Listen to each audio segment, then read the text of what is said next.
Hello, classmates and colleagues. Thank you so much for giving me just a moment of your time to introduce to you Brian Hjort. Brian grew up in Issaquah, Washington, spent most of his life here in the Pacific Northwest. Born in 1992, he went to Sunset Elementary School, home of the Sockeyes, and then Pine Lake Middle School, where he started to really develop his love and his passion for two things primarily: soccer and music.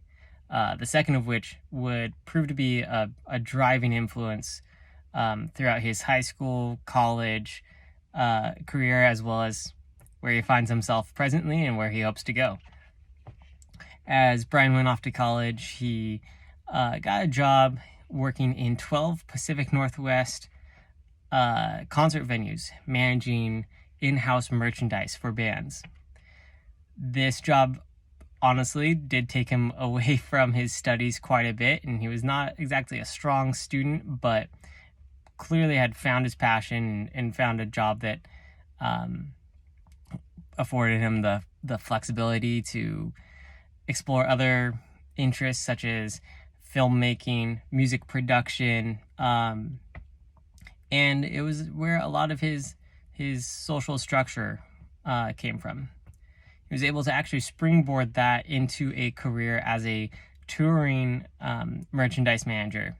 First going on the road with a band that you may have heard of called Metallica, which turned into a job with artists that you may know, such as Katy Perry, Justin Timberlake, Billie Eilish, Kiss, just to name a few.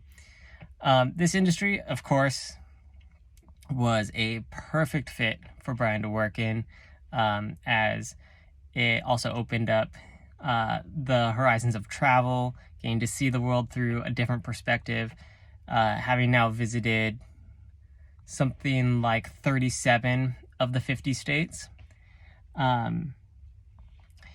But then, of course, the pandemic hit, and one of the first industries to get entirely shut down was the concert industry. So, not willing to ever take a break from productivity, Brian started to go back to school after getting his associate's degree at North Seattle. He transferred to Western Washington University.